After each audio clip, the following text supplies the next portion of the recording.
Welcome back to the Sideline Live podcast. You can follow us over on Twitter and Instagram at the Sideline Live. We'd love to hear from you. On episode 109, I'm delighted to be joined by NBA skills trainer Drew Hanlen. I had the pleasure of meeting Drew during his visit to Ireland earlier in the year, and on this episode we discuss his journey to becoming a trainer, working with NBA stars, measuring success, and so much more. I hope you enjoy. Okay, Drew, thanks a million for joining me on the podcast. Really appreciate your time. Yeah, no doubt. I'm excited we finally did this. Thanks for your patience. A lot to get through. We don't have a lot of time, so I just want to start off kind of growing up for you. You've spoken a lot before about your discipline. You gave up sweets at 12. You started shooting shots, 1,000 shots a day before school. Where did that discipline come in, and even maturity at that age to start putting in the foundation work for what your career would become? Yeah, I mean, I think it all started with just my desires to wanting to be a professional basketball player or play in college basketball. You know, when I was younger, like every other basketball player, I dreamt of playing in the NBA. You know, I wanted to be, an NBA player. I also wanted to play in the NCAA tournament because I grew up, watching the NCAA tournament and the excitement around those. So really that's what it was. I was a short white guy that had average athletic ability. And I knew that the only way I was going to close the gap between, who I was and who I wanted to become was through hard work. And so, I made a lot of sacrifices. One of those things was giving up sweets when, I was 12 years old and didn't eat sweets until I was done playing college basketball at 22. Another one was, going to the gym at 4:59 a.m. I'd wake up at 4:59 a.m., get to the gym by 5:15, shoot 1,000 shots every single morning, go to practice after school, and then go back for a skills workout at night. I mean, I was just relentless with my work because I knew that was the only thing I could control, and then I wanted to become a better athlete. Believe it or not, I could do 360 dunks as a 5'11" guy. For those of you guys that are watching that don't believe me, you can go on YouTube and find it. But and it was all because I worked. I ended up having a 41-inch vertical by the time I graduated college. But none of that was given to me. The one thing that I did have given to me was I had parents that supported my dream. They drove me to the gym when I was too young to drive. They rebounded for me when I needed a rebounder. They just found ways to make sure that I had the opportunities that I needed to give myself the best chance. But other than that, it was just all hard work and grit and making sure that I stuck to what I said I was going to do, which was, be the most disciplined and most hardworking player there was. Okay, you've spoken a lot before about starting off. Brad Beal would have been one of your kind of early clients, but Jason Tatum as well, both in the same area. I had a great question from Eve Neelan. She wanted to know what made those guys different to others you had from that area and were training at the same time but didn't make it. Yeah, I mean, there's a lot of things that I can tell you. I mean, one, it starts out with just talent. You know what I mean? Everybody has a different talent level. Like Jason Tatum, 6'10". That's a blessing right there that most people don't have the ability to have on their side. But for Brad Beal, really, what it started was win mentality. When I met Brad, it was actually I was Player of the Year in Missouri, the state that we were both raised in, and Brad was just a freshman. And so if you think about it, I was way better than Brad Beal when I met him, which is crazy to think about now, being the player he is. And so Brad actually started working out with me. It wasn't that I was working him out. It was Brad was working out with me. And we'd do group workouts together because he wanted to do what I was doing at the time. He wanted to go play college basketball. He wanted to be Player of the Year. He wanted to win a state championship. He wanted all those things. And I think his freshman year, he averaged like 8 points a game. And that summer, he worked out with me that whole summer. And, I went off to college and Brad became a sophomore. And Brad, his second game of his sophomore year, he scored, I think, 51 or 52 points. And everyone was like, timeout. What did you do this summer? And he had grown a few inches. He had gained some weight because he was lifting weights with his, brothers. But really the biggest change in his life was he started working out with me. And so he gave me probably more credit than I even deserved at the time. But he was like, man, he transformed my game. And so, that year he ended up averaging, I think, 24 points a game, up from 8 points a game. He won a state championship, which was pretty cool because I won in 2008. He won in 2009. So we won back-to-back state championships. And the rest was history. He went from like unranked to ranked, I think, 8th in the country the first time he was on a ranking. And, just made a big jump. But a lot of it was just, you could see how quickly he was learning things, how quickly he was adding things to his game. You could see his level of toughness, his mentality, was there. He was already really good when I got him, with raw skills. His mom had, taught him how to shoot at an early age. So, I think that you can't really pinpoint one thing. With Jason, same thing. I remember the first time I worked out Jason, I worked him to the point where he was like throwing up, almost passing out. And afterwards, I got a text from his mom because his aunt had brought him to the practice, and his mom texted me and said, "You'll love this." Jason just texted me and said, "Mama, they were gonna have to carry me off the court before I gave up." And it's like, at 13 years old, 14 years old, however old you are as a freshman, to have that mentality, like most people don't have that. Most people, when they hit a wall, they hit a wall instead of finding a way to get through the wall, around the wall, and it's just like, that's what those guys had. And so, I'd be lying to you if I said that there weren't players that I worked out that had that same kind of grit and toughness that didn't make it. But, usually the didn't make it are still really good. I had Malcolm Hill. Was fun. I was with Zach Levine in Chicago the other day, and there's a player named Malcolm Hill that now plays on the Chicago Bulls. And I worked him out in high school as well. He was also from the St. Louis area. And I worked him out throughout high school, same way I did Brad and Jason. We were individual workouts. Malcolm was also a player of the year in St. Louis, just like Brad and Jason were. And then Malcolm went to Illinois. Well, then Malcolm found himself overseas playing basketball, and now he's finally found his way back to the NBA. But, there's so many countless stories of players that, got college scholarships or, now are playing overseas or, like Malcolm now found their way back in the NBA that aren't as known because they aren't the bigger names like Jason and Brad. But the truth is, that's how my career started. Was I helped a lot of players get college scholarships, and a couple of those players, Brad and Jason and those guys, went on to become really special, which is why, the kind of notoriety came with, the success that the other people were having. Mm-hmm. That's funny you mentioned Malcolm. I've actually subscribed to his newsletter. I've had it for about a long time, and Michael did take over my page, so I know Malcolm's story well. But when you think about it, Drew, when you talk about the talent that the guys have, even for example with Malcolm, how much of luck goes into making it to even the college level, to the NBA, the pro level? When you have the talent, when everyone has the physicality, when the mentality is there for most players, how much is down to actually pure luck at the end of the day? I don't believe in luck at all, to be honest with you. I mean, I know there's chance. Like sometimes you can just be seen at a certain event and blow up, or you can have the certain person walk in your life that can really help you improve your life. But I believe that like the people that make it, they would have made it regardless. Like I tell people that all the time. Like people are like, "Well, would Brad Beal have been an NBA player if he ever met you?" And I'm like, "Yeah."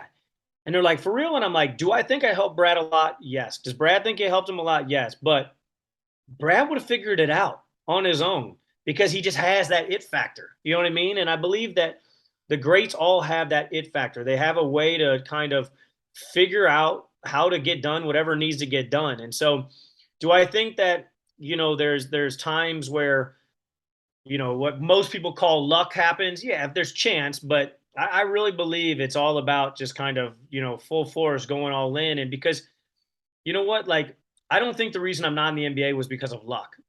I think the reason I wasn't in the NBA was because I wasn't good enough. Like I always wonder, like, how good could I have been if I had me as my own trainer? Like me now, what I know now as my trainer back then. And I'm like, I think I'd have had a better chance. But again, that's not luck. That's just, it would have been more skill. So I don't really believe in luck. I believe that like you just got to find your way, and people that have that perseverance and the kind of the will to figure out whatever they need to do to get whatever they want to happen done. Those are the people that end up winning and succeeding. And the people that have excuses or say, luck wasn't on my side. Those are the people that, end up being unlucky, and it's funny because I said this the other day and somebody was like, come on, Drew. But I was like, even the lottery isn't luck. You either pick the right numbers or you pick the wrong numbers. They're like, yeah, but it was unlucky that our numbers didn't get picked. It's like, no, you picked the wrong numbers. Now, you don't have great odds to pick the right numbers, but the truth is that's why you didn't win. You picked the wrong numbers. So, yeah, I'm not a big believer in luck. I believe that of course, there's opportunities that are provided. Different people have different opportunities. There's different chances that happen. There's times where you might step on a line and it counts as a 2 instead of a 3, or the ball bounces a certain way. But, I truly believe that those who, put in the work and those who persevere through all the stuff that life throws at them, those are the people that end up winning in the long run.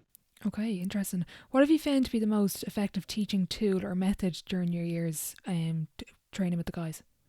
Simplify is the number one thing. Make everything that you do really, really simple.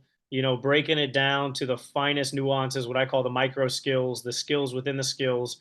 That's the first thing, because I think complexity, is kind of the enemy of execution. I really do. You think about it. Most people, like, let's say they're losing weight. Most people are like, man, I got to lose 30 pounds. And it's like, there's a big gap. Why not just say, hey, how do I lose 1 pound? And then let's lose another one. And then let's lose another one. Well, that's the same way that you build up a skill. Instead of saying, man, I got to master a great, low post move, it's, hey, let's get really good with the dribble. Then let's get good with the feet. Then let's get good with the shot. Then let's get good with the read. Then let's actually do it against a live defender until you can make that proper read. Now we've got a skill that we can rely on when it matters most in the game. So I would say the number one thing is, I always call it simplexity, making the complex stuff really simple. And then I think the second thing is just being able to get in their heads and their hearts. And I think that that's where a lot of people go wrong. Like, it's funny. Giannis had a quote that went viral the other day talking about, like, the NBA is not all about skill. He's like, there's a lot of really skilled players that aren't in the NBA. He's like, some of it is just grit, some of it's toughness, some of it's mentality, et cetera. And some of that is so true. You know what I mean? But saying that, I think the thing that stood out to me in that quote was, kind of the understanding of, you got to be able to touch people, people's hearts, and you got to be able to get in their heads. And so, because they have to have the confidence to do the things that they're capable of doing. And so those two things, making the really complex really simple, that's my first teaching nugget. And then being able to understand that it's not all about being able to get them to do it 1-on-0, but it's also being able to get them to do it when it matters most, which requires a different level of confidence and a different level of, like, making it mean more, making it mean more so that they actually follow through with action instead of just talk about, what they wish and desire. I had a great question in from Patrick Lyons. He wants to know what part of the job is most difficult or challenging for you, Drew, and how do you manage to overcome that particular element? To be honest with you, the hardest part of my job is figuring out my travel schedule, because I have so many guys that will hit me and I have to kind of prioritize what matters most, who matters most at that certain time. So, I literally just missed a call from Zach Levine while we were doing this call, but he's probably calling it, hey, listen, when can you come to Chicago next? I'm in Philadelphia right now. I go to New York in 2 days from now to work with RJ Barrett and Isaiah Hartenstein. Then after that, I go to Boston to work with Jason. I'll be there for opening night, him versus Joel. After that, I'm going to Indiana to work out Tyrese Halliburton. That's all in the next 2 weeks. And then the whole cycle starts over again. So my hardest part is just figuring out, who I need to spend my time with, how to properly divvy up that time, and then also being able to be there for every single person, because it doesn't matter, who I'm working with at that time. I have to be available to everybody. And so, making every client feel like they're my only client is my goal, and I try my best to do that. How do you stay fresh for yourself then when you've mentioned the next 2 weeks of travel, like burnout? What do you do for fun away from, I know obviously you love basketball, but do you ever take a break from it? Have you ever suffered from burnout? I've never suffered from burnout, just because I feel like it's a blessing to be able to have a lot on your plate. Like I always laugh because I'm always like, man, people complain all the time about having too much on their plate, but the goal is to eat. Like, the goal is to eat. Like, I would way rather have, the problems that I have than some of the problems that other people have. And my problem is, I have to decide which NBA game to go to. You know what I mean? Like, I'm like, man, like when I was a little kid, for my birthday present, my birthday's in September. I had it last week. I would get a ticket to an NBA game, and my Christmas present was the flight to the NBA game. And I'm like, now I literally get paid to go to NBA games. I'm like, like what? Come on, man. Like, those aren't real world problems. So, I've never experienced burnout. It's just because I really feel like, I have a chance to do something that's special. I work with the best player from the Knicks, the best player from the Wizards, the best player from the Celtics, the best player from the Sixers, the best player from the Pacers. The summer I worked with the best player from the Nets, one of the best players from the Heat. Like, it's like, man, I have a chance to shape the whole Eastern Conference. Like, that's something that my 10-year-old self wouldn't even believe was possible. And so I look at it as a blessing, not a burden. And, I just make sure that, I do everything that I can to make sure that I keep my energy up, whether that's eating as best I can, working out as best I can, or just making sure I keep all the nonsense away. Like I don't say yes to things that I don't want to say yes to, so that I, free myself up for times that, for the things that I deem important. What part of the journey is most fun, Drew? Is it starting out grinding, going through? I know everything was kind of geared towards maybe getting a car. Now it's, the next step, to now you're being flown around to watch NBA games. What is the most fun part of the whole journey so far? I love seeing a smile on somebody's face. Like that's the win to me. So like when I see one of my clients, like when I FaceTime them and say, congrats on being an all-star, or Tyler Hero and RJ Barrett just both got $100 million deals this summer. When they call me and they're just waiting and I'm like, what's up? And they're like, man, we did it. And I'm like, no, you did it. Like, that's what it's all about. And then other things, like there's times where, I'll be at a game, like tonight I'm going to the Sixers game, and I'll be on the court before the game watching the warm-ups and stuff like that. And there'll be numerous kids that come up to take pictures with me and say they're with my training program. And if they happen to come up at the right time, and one of my NBA players sitting next to me, I'll make sure that they get an autograph or a picture, and seeing that kid's face light up, like that's a win to me. So really, I just love, when people get to experience things that they didn't think were possible. I love seeing people win. I love seeing people happy. So I don't know. In a weird way, like I've never really had a selfish take on this. It's always just been like, how can I help as many people out as I can, and through that process, life's been great to me. How do you find then, in terms of when people from the outside, let's say for myself, what is the biggest misconception you find with NBA players or professional athletes? Is there anything that you kind of hear about that you're just like, that is so not true about these guys? Or it obviously depends on each individual, but overall, is there anything you've heard that's like, that's way off here? One, they're just normal people. You know what I mean? Like that's the one thing I think the biggest misconception is like they're normal people. What I mean by that is like some of the guys play video games just like everybody else. Some of the guys will go to Cheesecake Factory just like everybody else. They love ordering Shake Shack from Postmates, like just like everybody else. They like hanging out with their buddies just like everybody else. Like I think they have problems just like everybody else. And sometimes their problems are even more magnified because they're in the public spotlight. So I think the biggest misconception is they're just people. They just happen to be really, really good at their craft and in the public spotlight because they're really good at their craft. But I mean, they're just normal people. And, it's fun going through life, being able to be friends with these guys. But I don't look at them as superstars, or celebrities. I look at them as just, brothers and friends. So that's the biggest misconception, is that they're different. Yeah, of course they make more money. They have access to different things that normal people don't maybe have access to, or everyday people don't have access to. But the truth is they're just like all of us. They go to sleep like all of us. They eat like all of us. They put their shoes on like all of us. And, that's the biggest thing I think people don't realize. Okay. What's been the biggest lesson you've learned from basketball, Drew, starting off playing up to now? Biggest lesson I've learned from basketball. I mean, I've learned so many. I really do believe that life is the greatest teacher. You know what I mean? Basketball is a great teacher as well. I mean, I don't know if I could pinpoint one, to be honest with you. I'll give you a couple. The first thing is a story. I had a client one time. We get out of a $500,000 customized car. We go up into a multi-million-dollar penthouse. And as we're walking in, my client said, man, life isn't fair. I was like, hold up, life isn't fair? Like, what do you mean life isn't fair? We just got out of like a $500,000 car and a $25 million, penthouse. Like, yeah, you're right. Life isn't fair. Like, I'm not living like this. And he's like, no, you don't understand. I trade all of this for like inner peace. Like, if I could just go to sleep at night without the stress, the anxiety, the worries, all the drama that's in my life, all the fake people that are in my life, I would trade it all for that. And I think that's the biggest lesson I learned, was like, here I was younger. So, I'm over there being like, man, I just got to get more fame, more followers, more money, more. And I realized like, that's not what life's about. Life's about finding inner peace. Like life is about living a life that brings you happiness.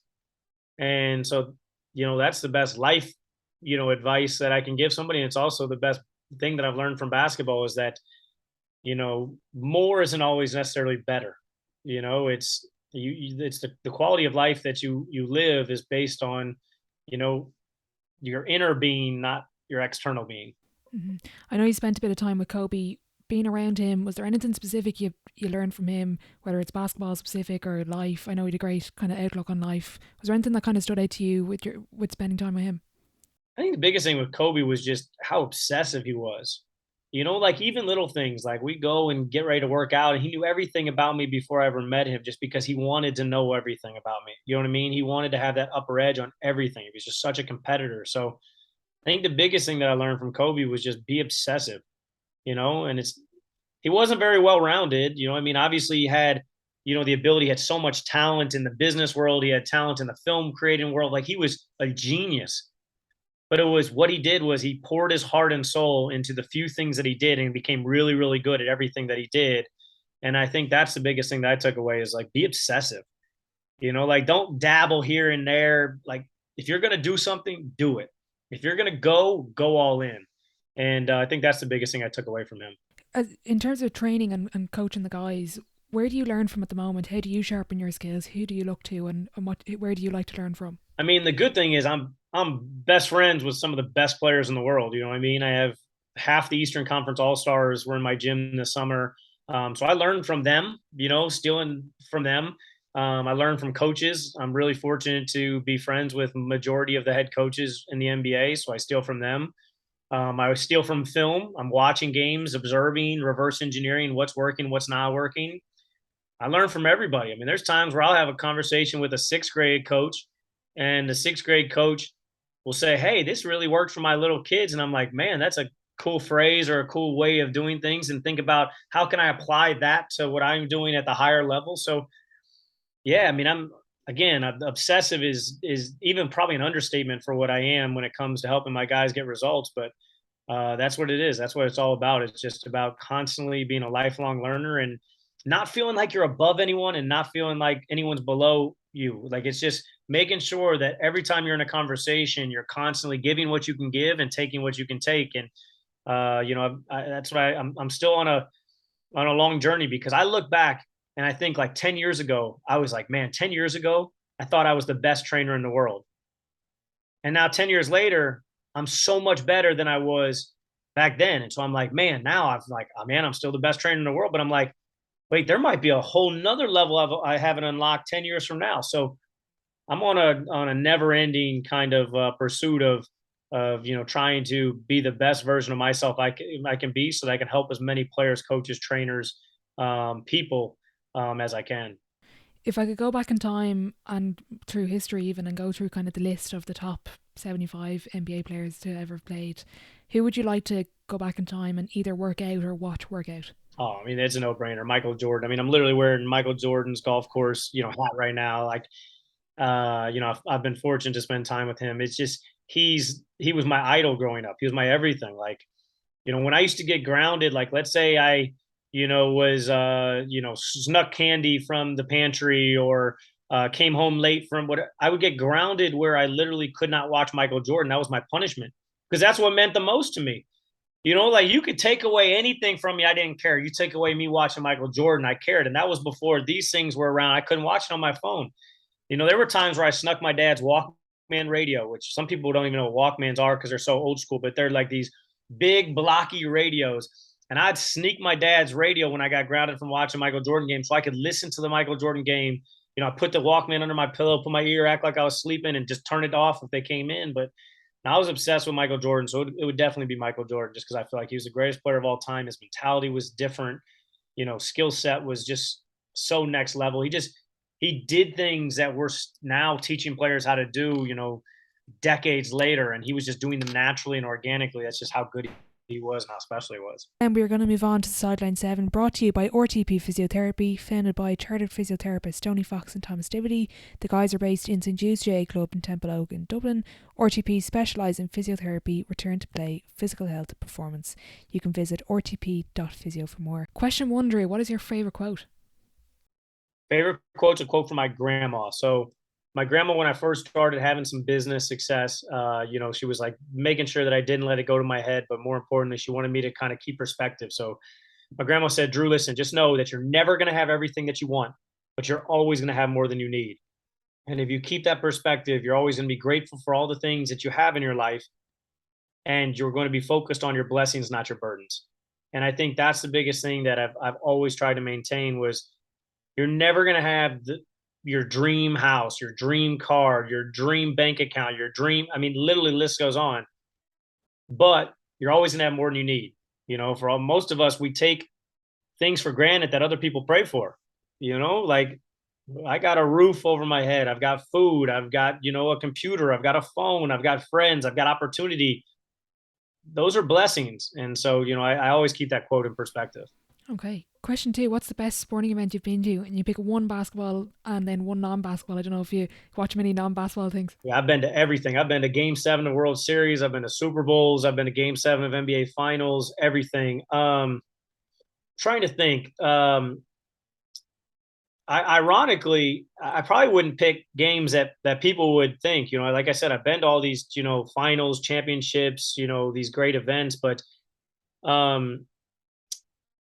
my favorite event, I'm gonna give you one that's kind of a weird answer. My favorite event that I ever played in, which counts even more because I attended it, obviously, was I played at Duke my senior year in college. We lost at Cameron Indoor by 1 point on a last second buzzer beater kind of shot.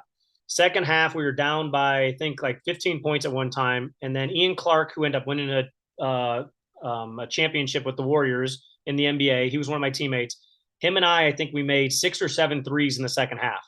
I made 4 threes, like back to back to back to back. ESPN game, Coach K, he had 900 career wins, was going for 902. So that was my favorite event that I've ever attended. And then another one that was really meaningful was 2011 World Series game in the MLB. The Cardinals were playing in Game 7, and I was at practice in college. And I texted my dad. I was like, Dad, I'm sneaking home. Like, get your stuff on. Like, I'm going to figure out ways to get us tickets. Let's go. And it was just really cool to experience, our hometown team, the St. Louis Cardinals, winning a world championship together. So those would be my 2 that stand out. Okay, very good. What's been the biggest setback or challenge so far in your career, and how did you react to it? Biggest setback or challenge? I think the biggest challenge, honestly, was when I was younger. I started so early that the NBA coaches didn't respect me early on. I was 19 when I started working out NBA players. And so I remember there'd be times where I'd show up to work out players and I'd get kicked out the gym. Like, no, he's not allowed in. Why would you be listening to a college kid? That kind of stuff. And then after college, it was still the same thing. Like, here's this little, cocky kid that thinks he knows everything. He's never even been on an NBA team or NBA roster or never played an NBA game. What does he know? So being able to prove to people that just because I never coached at the highest level or played at the highest level, I was able to help the players and coaches at the highest level. That was the biggest setback. And the way I overcame that was by just getting results, just proving over and over again, like, yo, I know what you're saying, but you can't judge anything besides the results. And so that's what I've always said. Like, I don't care if people love me or hate me, just judge me by my results. And I know that I'm doing everything that I can to get those results and make those results as sweet as possible. And so that's the biggest thing that I've had to overcome in my career. A question I did mean to ask you earlier was, how do you measure success when working with a player? Is there kind of definitive things you go to? Is it just kind of when you guys talk and have a plan? Or how do you measure it? It would be like this. It would be asking them where do they want to get to, and being able to get them to that destination or even to a better destination than they ever thought. But I look at it in 2 ways. I look at it as on-court success, off-court peace. Can they be the best basketball player that they can possibly become while also living the best life that they possibly could live? I used to only focus on the on-court stuff, and I realized I was wrong in that regard, because you can be great on the court, but then if off the court starts going wrong, on the court starts going wrong. It's hard to have, be great in one and not be great in the other. So now I focus on court basically being the best player, off the court being the best person. And that's to me success. Okay, brilliant. Question 4, Drew. What's been your biggest achievement on or off the court so far? This This is hard. I mean, listen, with Tyler's contract now, I've helped guys get $3.7 billion in contracts, help guys, become all-stars, champions, everything. I would tell you my biggest thing that I'm most proud of, honestly, in a weird way, is I've never changed who I am. I've never wavered. I think I think a lot of people, if they had this amount of success or notoriety, would have changed. But and I still respond to everybody's DMs. I still, if I see a kid at a park and they're shooting the wrong way, I go up and change their shot. If somebody you can't afford a camp and they send me a heartfelt note and explain why they can't afford the camp, I figure out a way to get them in camp. Like, I think that's the biggest thing that I'm most proud of is just, how many people I've really been able to impact and how many people's lives. There's so many of my interns that are now coaches in the NBA. There's so many people that, have come through a camp or a clinic that now are trainers and they're like, you inspired me to do this. So I think that's the thing I'm most proud of is that I've never changed up and that, the amount of lives that I think I've been able to improve has been the most touching to me. Looking back, Drew, what advice would you give your 18-year-old self? Keep going. You're going to fucking do it.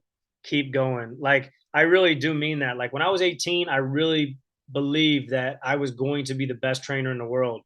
I believed that I was going to work with the best players in the world. I believed I was going to build a big time business.